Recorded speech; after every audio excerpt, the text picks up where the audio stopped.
Hello जी। तो आज दिन के आखिरी वीडियो में हम बात कर लेते हैं जना स्मॉल फाइनेंस बैंक के बारे में। इसका मैंने Q4 FY24 का वीडियो बना के अपलोड कर ही दिया था उस टाइम पे। तो इसका सारी कहानी अच्छी थी। तो अब देख लेते हैं Q1 का रिजल्ट आज इसका आ ही गया है। तो Q1 में इन्होंने क्या काम किया है ना। अगर मैं बात करूं तो स्मॉल फाइनेंस बैंक है और छोटा सा ही इसका मार्केट कैप है। 70 to 100 करोड़ के आसपास का इसका मार्केट कैप है। और वो डिफरेंशिएशन तो अब हमें पता ही है कि बड़े बैंक में और स्मॉल फाइनेंस बैंक में क्या फर्क है। भाई स्मॉल फाइनेंस बैंक थोड़ा सा जहां पर क्रेडिट का पेनिट्रेशन कम है वहां पर जाके लोन्स देता है और वहां पर अपना ब्रांचेस खोलता है, वहां पर अपनी ब्रांच सेटअप करके वहां पर क्रेडिट प्रोवाइड करने की कोशिश करता है ना। अगर मैं नंबर्स की बात करूं तो इनका लोन बुक ग्रो हुआ 25% से वाई लेवल पे। अब 25% एब्सोल्यूट नंबर में तो एक अच्छा ग्रोथ रेट लगेगा, मगर हमें ये देखना है कि ये पिछली बार इन्होंने शायद 30-35% के आसपास से ग्रो किया था, तो वहां से थोड़ा कम है। बट ये भी हमें ध्यान रखना पड़ेगा कि Q1 हमेशा फाइनेंशियल्स के लिए थोड़ा सा स्लगिश क्वार्टर रहता है, वहां पर पेस ऑफ ग्रोथ थोड़ी कम होती है। तो हमें ये कौन कॉल में मैनेजमेंट से पूछना पड़ेगा या कौन कॉल सुननी पड़ेगी। तो देखना पड़ेगा कि मैनेजमेंट इस विषय में कहता क्या है कि ये लोन बुक का जो पेस ऑफ ग्रोथ है ये कम किस वजह से आया है ना। और अगर मैं इसी को मैं क्वार्टर ऑन क्वार्टर लेवल पे देखूं तो 4% का क्वार्टर ऑन क्वार्टर लेवल पे ग्रोथ आया था। बट फाइनली फाइनली किसी बैंक में हमें डिपॉजिट में ग्रोथ बहुत अच्छा देखने को मिला। 41% का डिपॉजिट ग्रोथ आया। अगर अगर आप Q4 FY24 में भी देखोगे तो इनका जो डिपॉजिट ग्रोथ था वो ज्यादा था लोन बुक ग्रोथ से। तो ये लंबे टाइम तक इस ग्रोथ को सस्टेन कर सकते थे। इस बार तो ये और भी ज्यादा हो गया मतलब 41% का तो डिपॉजिट ग्रोथ आया और 41% डिपॉजिट ग्रोथ के अगेंस्ट लोन बुक ग्रोथ 25% आया। तो डिपॉजिट ग्रोथ तो बहुत ही आगे चला गया लोन बुक ग्रोथ से। तो यहाँ पे इनको फाइनेंस की तो कोई दिक्कत नहीं आ रही है, बट वही देखना पड़ेगा हमें कि लोन बुक क्यों नहीं बढ़ा। जब आपके पास 41% से डिपॉजिट्स बढ़े तो आपकी लोन बुक 25% से क्यों बढ़ी, वो 30-35% के आसपास से क्यों नहीं बढ़ी। तो वो ठीक है, वो हमें मैनेजमेंट से पूछना पड़ेगा कॉन कॉल में। और उसके बारे में जो भी अपडेट होगा वो तो मैं आपको एक नया वीडियो बना के बता ही दूंगा, है ना। अच्छा, एक और अच्छी चीज बड़े समय बाद कोई बैंक ने अपना कासा रेशो में इंप्रूवमेंट दिखाया नहीं। तो सारे बैंक्स कहते हैं कि हमारा डिटेरियोरेट ही कर रहा है कासा रेशो। कासा रेशो क्या होता है? बैंक के पास जो पूरे डिपॉजिट्स हैं उसमें से करंट अकाउंट और सेविंग्स अकाउंट में कितना पैसा पड़ा है। अब करंट अकाउंट और सेविंग्स अकाउंट का पैसा इतना ज्यादा इंपॉर्टेंट क्यों है? क्योंकि करंट अकाउंट और सेविंग्स अकाउंट में बैंक को सबसे चीप कॉस्ट ऑफ फंड्स में पैसा मिल जाता है। मतलब वहां पर बैंक को कोई बहुत ज्यादा पेमेंट करना नहीं पड़ता। क्योंकि आप सेविंग्स अकाउंट में देखो 3-4% पे सेविंग्स अकाउंट पे पैसा मिल जाता है और करंट अकाउंट पे तो बैंक को कोई इंटरेस्ट देना ही नहीं होता, 0% पे पैसा मिल जाता है। तो बैंक के लिए सबसे सस्ता कॉस्ट ऑफ फंड्स आपके कासा अकाउंट्स में ही आता है। और बैंक के लिए अगर हम समझें रॉ मटेरियल क्या है, रॉ मटेरियल है बैंक के लिए पैसा। अगर बैंक के पास पैसा ही नहीं होगा तो आगे लेंड क्या करेगा। तो बैंक के लिए रॉ मटेरियल है पैसा और सबसे सस्ता पैसा उसको कासा में से मिलता है। तो कासा एक बहुत इंपॉर्टेंट चीज होती है। तो फाइनली फाइनली बड़े समय के बाद किसी बैंक ने अपना कासा रेशो में इंप्रूवमेंट दिखाया। कासा बुक सबकी बढ़ रही थी, मतलब क्वांटम ऑफ मनी तो हमेशा बढ़ रहा था, बट रेशो सबका खराब होता जा रहा था। अगर मैं बात करूं इसके रेशो की तो इसका इसका इसके एब्सोल्यूट टर्म्स में पहले देख लेते हैं। तो एब्सोल्यूट टर्म्स में 9% की ग्रोथ आई कासा में। और अगर मैं रेशो की बात करूं तो फाइनली पहली बार पिछले क्वार्टर में था ये 19.4% पे, जो अब बढ़ के हो गया 20.4% पे। मतलब 100 बेसिस पॉइंट्स के आसपास का इंक्रीज आया। तो फाइनली एक एक एक होप है, एक मतलब होप तो क्या है, मतलब कोई कोई समस्या तो थी है, बट वो थी कि इंडस्ट्री वाइड प्रॉब्लम थी, हर बैंक के साथ यही केस हो रहा था। बट इन्होंने फाइनली अपने कासा रेशो में इंप्रूवमेंट दिखाया, banking bye strong deposit growth, है ना। अगर मैं बात करूं तो इनके इनके दो मेन डिविजन्स थे। अगर इनका आप सेगमेंटेशन करने जाओगे तो दो मेन सेगमेंट्स थे। 60% बुक थी इनकी सिक्योर्ड और 40% थी अनसिक्योर्ड। अब इन्होंने क्या किया, सिक्योर्ड वाले पोर्शन को ज्यादा बढ़ाया, सिक्योर्ड वाले पोर्शन को ज्यादा बढ़ाया और अब सिक्योर्ड वाला पोर्शन हो गया 62% और अनसिक्योर्ड वाला रह गया सिर्फ 38%। अगर मैं सिक्योर्ड बुक की बात करूं तो सिक्योर्ड बुक में तो बहुत ही अच्छा ग्रोथ रेट आया है, 8% का क्वार्टर ऑन क्वार्टर लेवल पे ग्रोथ आया है। अगर हम देखें कि भाई साल में 4 क्वार्टर और ये इस बार आया 8% का ग्रोथ, तो 32% का ग्रोथ आया ये सिक्योर्ड वाली बुक पे। तो सिक्योर्ड वाली बुक पे तो कहानी सही चल रही है, मतलब ग्रोथ रेट सही था। मतलब इसको इसकी पूरी ग्रोथ चूसी किसने, खींच मतलब खींच के नीचे कौन ले आया, इसका अनसिक्योर्ड वाला पोर्शन। अभी वो हम आगे चल के देखेंगे कि उसमें gross NPA net NPA numbers बहुत ज्यादा है। और इस वजह से बैंक ने वहां पर ग्रोथ करने से ही मना कर दिया, है ना। ऐसे ही समझते हैं, है ना। अगर मैं अब हम सिक्योर्ड बुक पे आ जाते हैं। तो हमने समझा कि पूरी 100% ऑफ लोन बुक में से 62% सिक्योर्ड है। अब 62% के अंदर के फ्रेगमेंटेशन समझ लेते हैं। इसमें अलग अलग तरीके के लोन्स देते हैं, जैसे माइक्रो लैप मतलब छोटी छोटी लोन अगेंस्ट प्रॉपर्टी। फिर आ जाता है अफोर्डेबल हाउसिंग का segment, MSME loans, two wheeler loans, gold loans और लोन्स टू एनबीएफसी। अब लोन्स टू एनबीएफसी क्या है? जैसे हमने काफी सारी एनबीएफसी पढ़ी जो बड़े बड़े बैंक के साथ टाई अप करती हैं, उनसे सस्ता कॉस्ट ऑफ फंड्स लेती हैं और आगे डिस्ट्रीब्यूट करती हैं, उनको सर्विस करती हैं। वो अपनी कॉन कॉल में बताते हैं उसको को लेंडिंग बुक या ऑफ बुक के नाम से। तो ये वही ऑफ बुक में दिया हुआ पैसा है ना? तो अगर मैं बात करूं तो ये सारे इनके सेगमेंट्स थे। इन सब में से अगर मैं सबसे ज्यादा ग्रोथ की बात करूं, या सबसे ज्यादा पहले समझ लेते हैं सबसे ज्यादा कंपोनेंट किसका है। सबसे ज्यादा कंट्रीब्यूशन इनको आता है माइक्रो लैब से। एक सेकेंड, नहीं सॉरी, सबसे ज्यादा कंट्रीब्यूशन आता है इनको इंडिविजुअल लोन से। तो हमने समझा 100% पूरी लोन बुक हो गई, उसमें से 62% सिक्योर्ड पार्ट हो गया। 62% में से सबसे बड़ा कंट्रीब्यूशन आता है इंडिविजुअल लोन से। उसके बाद सबसे बड़ा कंट्रीब्यूशन आता है माइक्रो लैब से, फिर अफोर्डेबल हाउसिंग से, और फिर एसएमई सेगमेंट से। तो ये सबसे ज्यादा सबसे बड़ा कंट्रीब्यूटर्स हैं इनकी सिक्योर्ड बुक के। अगर इन सब की ग्रोथ रेट की बात कर लूं, तो टू व्हीलर में तो छप्पड़ फाड़ के ग्रोथ आया है। 103% के आसपास के ग्रोथ आया है वाई वाई लेवल पे, बट ऑब्वियस सी बात है वो छोटे बेस पे ग्रोथ आया है। गोल्ड लोन पे 55% का ग्रोथ रेट है। अफोर्डेबल हाउसिंग में 47% का ग्रोथ रेट है, और माइक्रो लैब में 34% का ग्रोथ रेट है। ये सारे मैं आपको बता रहा हूँ वाई वाई लेवल्स पे। अच्छा, एक और चीज यहाँ पर हम देख रहे हैं कि अफोर्डेबल हाउसिंग में 47% का ग्रोथ रेट दिख रहा है। और अभी शायद मैंने कल बनाया है, 2 दिन पहले बनाया है कैनफिन होम्स के ऊपर। और वो भाई साहब कह रहे हैं कि हमारे तो अफोर्डेबल सेगमेंट में ग्रोथ ही नहीं आ रही, हमें तो प्राइम हाउसिंग में ज्यादा ग्रोथ दिख रही है। तो ठीक है, वो तो समय के साथ पता चल ही जाएगा कि किस में ज्यादा ग्रोथ है और कौन सही चीज बोल रहा था। बट आप इनकी में भी देखेंगे तो 47% का ग्रोथ रेट आया अफोर्डेबल हाउसिंग में। अब अफोर्डेबल हाउसिंग क्या होता है? 5 लाख से 15 लाख तक के बीच में जो घर के लिए लोन दिया जाता है, वो होता है अफोर्डेबल हाउसिंग सेगमेंट। तो यहाँ पर तो एकदम बढ़िया ग्रोथ है। तो सिक्योर्ड वाली बुक तो बहुत बढ़िया पड़ी है। तो प्रॉब्लम आ रही है सारी अनसिक्योर्ड बुक में, है ना? अच्छा, उससे पहले थोड़ी सी हिस्ट्री भी जान लेते हैं अनसिक्योर्ड बुक से पहले बात करने के। इनके 2020 में ना बहुत सारा लोन खराब हो गया था, और एकदम मतलब कादा कर दिया था इन लोगों ने। इनके gross NPA net NPA number एकदम चपट फाड़ के बाहर निकल गए थे।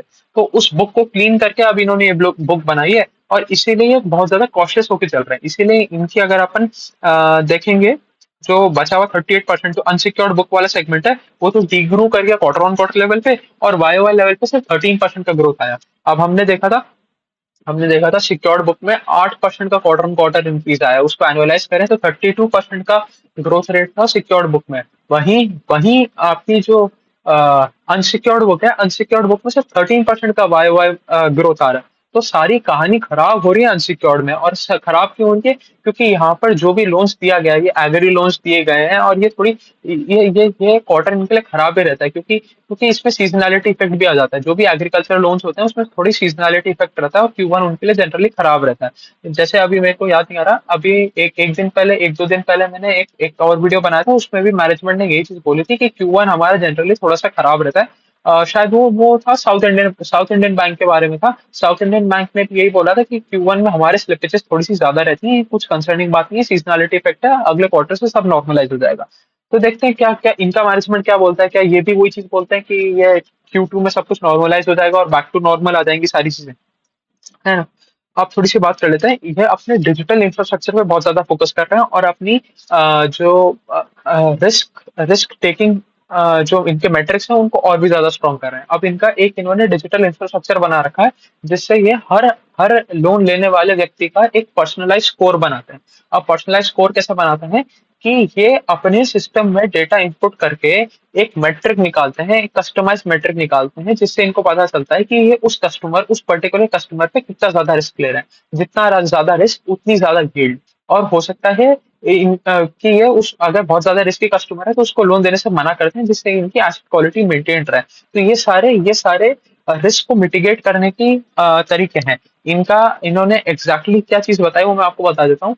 कि इनके सिस्टम में एपीआई से कनेक्टेड है, बहुत ज्यादा टर्मिनोलॉजी में नहीं जाना, ऐसे समझ लो। ये ब्यूरो, सेंट्रल जो क्रेडिट रेटिंग एजेंसी का ब्यूरो है ना, जो जो जैसे सिबिल है, हमारा सिबिल है, उससे कनेक्टेड है। अब आप सपोज सपोज आप इसके जना स्मॉल फाइनेंस बैंक के कस्टमर हो, जिसने लोन ले रखा है जना स्मॉल फाइनेंस बैंक से, और आपके कोई और सपोज कोटक महिंद्रा बैंक का आपका क्रेडिट कार्ड। आप कोटक महिंद्रा बैंक के क्रेडिट कार्ड पे आप जैसे डिफॉल्ट करोगे, वो ब्यूरो को पता चल जाएगा, सिबिल को पता चल जाएगा, सिबिल रिपोर्ट कर देगा कि भाई फलाना फलाना आदमी ने कोटक बैंक क्रेडिट कार्ड का इस महीने का ईएमआई, इस महीने का पेमेंट नहीं किया, तो उसने डिफॉल्ट कर दिया। तो वो मैट्रिक ये लोग फेच करेंगे, वो मैट्रिक फेच करके अपने डेटाबेस में डालेंगे, अपने डेटाबेस में डाल के उस आदमी का रिस्क बढ़ा देंगे, उस आदमी का रिस्क बढ़ा देंगे, तो इसलिए उस आदमी पे यील्ड बढ़ जाएगा। तो ये इनका एक एक जरिया है जिससे ये टैकल कर सकते हैं खराब एसेट क्वालिटी को। और हम पहले ही कॉशियस हो सकते हैं कि भाई ये आदमी डिफॉल्ट करने वाला है, इसको थोड़ा सा संभाल लो, है ना। अगर मैं इनके कॉस्ट ऑफ फंड्स की बात करूं, तो कॉस्ट ऑफ फंड्स 8% पे थे, 8% पे थे, जो पूरे FY24 से 20 बेसिस पॉइंट ज्यादा थे। अगर मैं FY24 में पूरे साल का देखूं, तो पूरे साल के कॉस्ट ऑफ फंड्स एवरेज कर रहे थे 7.8% पे, और Q1 FY25 में आया 7.8% पे, और Q1 FY25 में आया 8% पे। तो कोई बहुत ज्यादा इंक्रीज नहीं था कॉस्ट ऑफ फंड्स में। और उसी वजह से हम देख रहे हैं निम्स भी मेंटेन्ड है 8% पे। अगर आप बिल्कुल एकदम ऐसे गहराई में घुस के जाना चाहो, तो आपको quarter on quarter 1 basis point का डिप मिलेगा, मतलब 0.01% का डिप मिलेगा। पिछले क्वार्टर में थे 8.01%, और इस क्वार्टर में आ गए 8%, है ना। तो कोई मतलब इतना दिमाग लगाने वाली बात नहीं है, निम्स मेंटेन्ड है, ये अच्छी बात है ना। अब आ जाते हैं समस्याएं कहाँ आ रही है। समस्या ये आ रही है कि इनका आरओए गिर गया, आरओए गिर गया, है ना। अब आरओए इनका क्वार्टर ऑन क्वार्टर लेवल पे गिर गया, बट वाईओवाई लेवल पे तो इंप्रूव भी किया था। तो ऐसे देखेंगे जाए तो क्वार्टर ऑन क्वार्टर लेवल पे क्यों डिक्रीज किया, ये थोड़ा सा हम समझने की कोशिश करते हैं।